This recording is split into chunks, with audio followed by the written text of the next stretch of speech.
दोस्तों, स्वागत करता हूं आपका हमारे चैनल वर्मा अकेडमी में। बच्चों, मैं हूं लक्ष्मण कुमार। आज की वीडियो इंपॉर्टेंट है। मैं बस पिछली वीडियो कंटिन्यू करने वाला हूं। पर पिछले वीडियो में मैंने पिछले टॉप 5 मिस्टेक बताए थे। इस वीडियो में बताऊंगा आने वाले जो मैक्सिमम 10 मिस्टेक जो आप कर रहे होते हो। 5 बता चुका था, 5 अभी बताऊंगा मैं आपको। ध्यान देना, बहुत जरूरी वीडियो है भाई, ठीक है ना। और अगर पिछला वीडियो नहीं देखा है तो जाके देख लो, कमेंट और डिस्क्रिप्शन में आपको लिंक मिल जाएगा, ठीक है। ये बताया था मैंने कि मिसिंग प्रैक्टिकल सब्जेक्ट रिक्वायरमेंट, मतलब कि भाई ये समझा देता हूं मैं आपको कि अगर आपने प्रैक्टिकल वाले सब्जेक्ट ले लिया और अगर प्रैक्टिकल नहीं बनाया तो वह फेल हो जाओगे।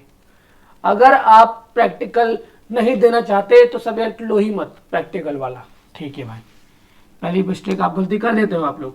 छठा है not selecting the examination centre carefully, मतलब अगर आप एग्जाम सेंटर सेलेक्ट कर रहे हो, अगर केयरफुली नहीं कर रहे हो तो प्रॉब्लम क्या आ सकती है। प्रॉब्लम क्या आएगी? प्रॉब्लम ये आ सकती है कि हो सकता है वहां पे साइंस अवेलेबल ही ना हो। लेकिन इसीलिए जब प्रेफरेंसेस आप सेलेक्ट कर रहे हो तो ध्यान देना कि वहां पे भाई साइंस अवेलेबल है कि नहीं। साइंस के आगे यस लिखा है या नो लिखा है। अगर नो लिखा है तो मतलब उस सेंटर पे साइंस नहीं है, और यस लिखा है तो सेंटर पे साइंस है। और एक बात और चेक करना है, वहां पे नंबर ऑफ सीट लिखा होता है। क्या लिखा होता है? नंबर ऑफ सीट अवेलेबल, कितने सीट अवेलेबल है ये भी देखना होता है। कितने सीट, तो आप मान लीजिए 500 सीट टोटल थे, 499 सीट बचा है, तो ऐसा सेंटर मत लो आप। हो सकता है आपको प्रेफरेंसेस में ना मिले।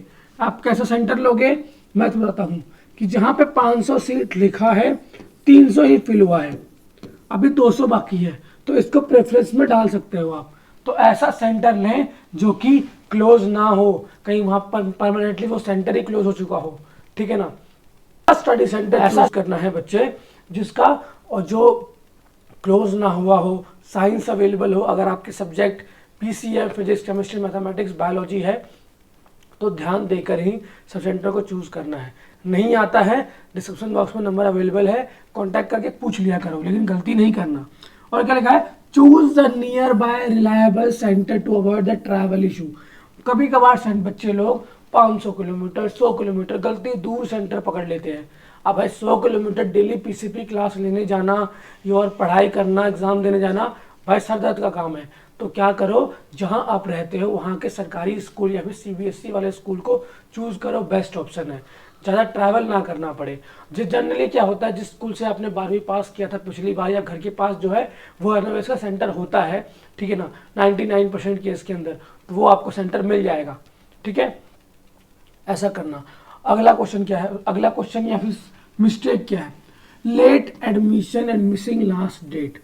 बहुत बच्चे बोलते हैं सर मैं एडमिशन में अभी बहुत टाइम है, बहुत टाइम है, मैं तो आराम से लूंगा, आराम से लूंगी। देखो भाई, तुमने अक्टूबर का सोचा, बहुत टाइम है, 17 अगस्त लास्ट डेट था, डेट निकल चुका एंड अब कुछ नहीं हो सकता, ठीक है ना। तो अक्टूबर का डेट ऐसे क्लोज हो गया, तो लास्ट डेट का वेट नहीं करना है। और लास्ट डेट का वेट करोगे तो लेट फीस देनी पड़ेगी, तो लेट फीस से भी बचना है, ठीक है। तो जल्दी एडमिशन ले लेना है टाइम के अंदर। क्या लिखा है? Many wait till the last date. Last date का भाई नहीं वेट करो, और वेट करोगे तो फिर लेट फीस देना पड़ेगा। तो लेट फीस देने से बचना है तो अवॉइड करो कि भाई थोड़ा सा जागरूक बनो। अगर एडमिशन लेना है और नहीं लेना है तो बात ही और है। Apply the early and low fees and the guarantee seat. अगर पहले अप्लाई करोगे तो फीस भी कम रहेगा और सीट कंफर्म मिलेगा ही मिलेगा, ठीक है। अगला मिस्टेक क्या है जो आप लोग करते हो? अगला मिस्टेक है भाई कि 8वां मिस्टेक है ये, not checking the eligibility on demand. बच्चों को पता ही नहीं है कि कौन ऑन डिमांड दे सकता है, कौन नहीं दे सकता है। जैसे कि अभी ऑन डिमांड एग्जाम चल रहे हैं, पता ही नहीं है कि कौन किसको दे सकता है।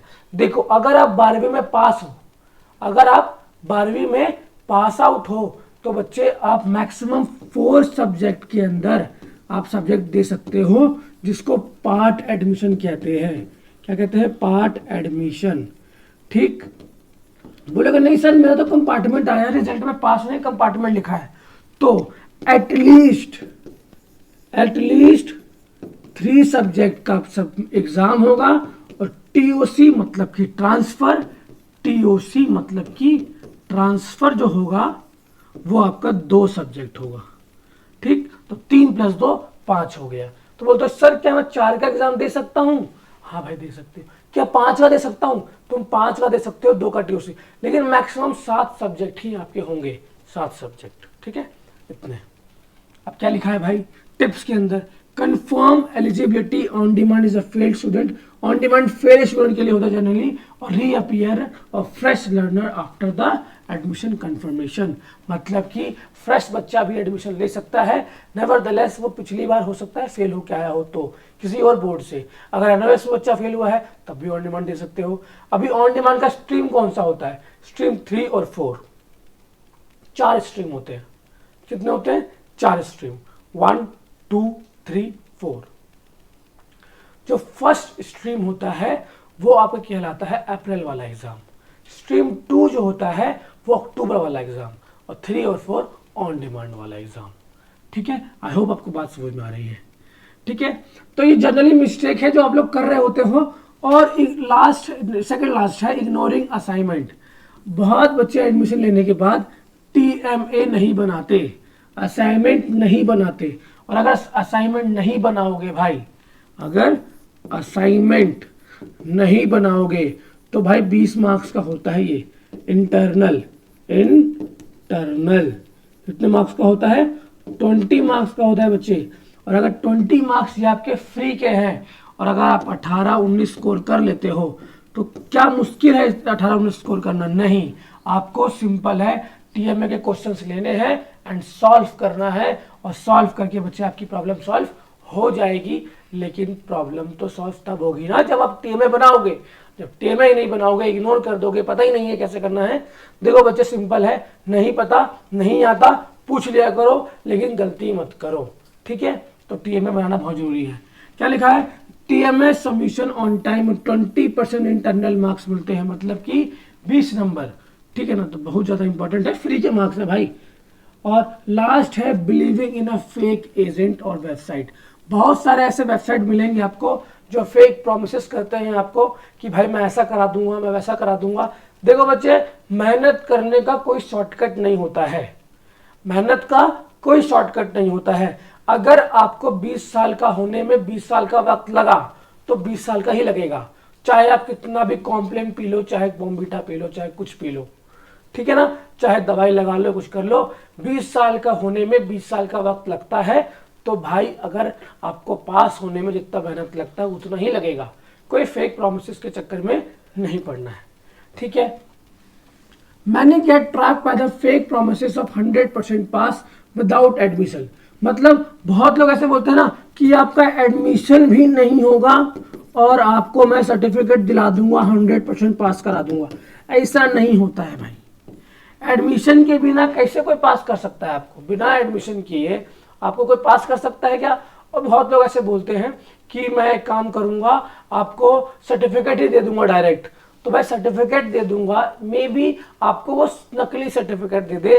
सिंपल है भाई, फोटोशॉप पे जाएगा, किसी और के नाम की जगह आपका नाम चिपकाएगा, फोटो की जगह फोटो चिपकाएगा। ऐसा नहीं होता है। असली सर्टिफिकेट अगर आपको चाहिए, रियल सर्टिफिकेट, तो मेहनत करना पड़ेगा। There is a no shortcut for the मेहनत। मेहनत है, कोई शॉर्टकट नहीं होता है भाई, बहुत इंपॉर्टेंट है। और बहुत सारे बच्चे सर्च कर रहे होते हैं जुगाड़ से पास करा दो, सर कुछ करा के सर्टिफिकेट दिला दो। ऐसा नहीं होता है। टिप्स देखो, always registered through the NOS website. हमेशा एनओएस के वेबसाइट से ही रजिस्टर करना है। अगर और आपके मोबाइल पर और ईमेल आईडी पर ओटीपी आता है, और वो ओटीपी ऑफिशियली एनओएस की तरफ से ही आता है, कोई थर्ड पार्टी नहीं है। तो ध्यान देना, जब भी एडमिशन ले रहे हो आपके पास ओटीपी का कंफर्मेशन मैसेज आता है, जो कि आपके मेल पर, जो पर्सनल मेल आईडी है, और आपके मोबाइल नंबर के मैसेज पे आता है।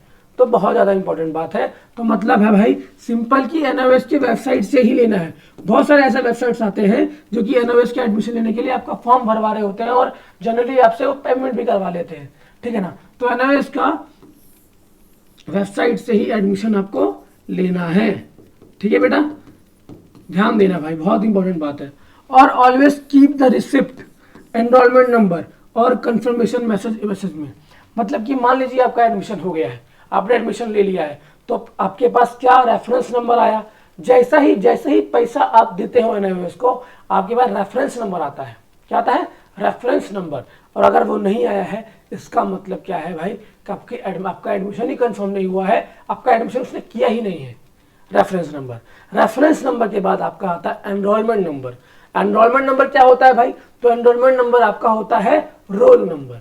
वो रोल नंबर बहुत इंपॉर्टेंट है। वो रोल नंबर से पता चलता है आपका कि हाँ मेरा एडमिशन कंफर्म हो गया है। रोल नंबर से आप अपना आईडी कार्ड, अपना हॉल टिकट या फिर एडमिट कार्ड, ये सब आप डाउनलोड कर सकते हो। अगर आपके पास रेफरेंस नंबर आ गया है, सिंपल है कि आपका एडमिशन रजिस्ट्रेशन हो गया है, ठीक है ना। जैसे ही आपका एनरोलमेंट नंबर का मेल आपके पास आता है, क्योंकि मेल आईडी आपको आपका डलाना होता है, एडमिशन आप कहीं से लें, यहाँ से लें चाहे किसी और के पास से लें, आपका मेल आईडी मोस्ट इंपॉर्टेंट है, सारे अपडेट वहीं आते हैं, ठीक है। तो जैसे मेल आईडी पे आपके पास एनरोलमेंट नंबर आया, that means your admission is confirm, वहां पे साफ साफ लिखा भी रहेगा, ठीक है। बाकी जो आगे का प्रोसीजर उसके बाद करना होता है वो भी मेल में लिखा होता है। सिंपल लिखा होता है वहां पे कि अगर आपने टीओसी के लिए अप्लाई किया है, तो अगर आपने ऑन डिमांड में एग्जाम दिया है, तो आपके 12th की हार्ड कॉपी की मार्कशीट और एडमिशन फॉर्म को अटैच करके आपको भेजना है आपके एनआईओएस के हेडक्वार्टर में, अगर ऑन डिमांड का एग्जाम दे रहे हो तो। सेकंड क्या है, अगर आप एग्जाम अक्टूबर में दे रहे हो, एकेडमिक सेशन में दे रहे हो, तो आपको अपना एडमिशन फॉर्म और 12th की मार्कशीट या 10th की मार्कशीट जो टीओसी के लिए आपने अप्लाई किया है, वो आपको भाई रीजनल सेंटर में देना है। और रीजनल सेंटर कहाँ मिलेगा आपको? तो भाई रीजनल सेंटर यहाँ कहाँ मिलेगा?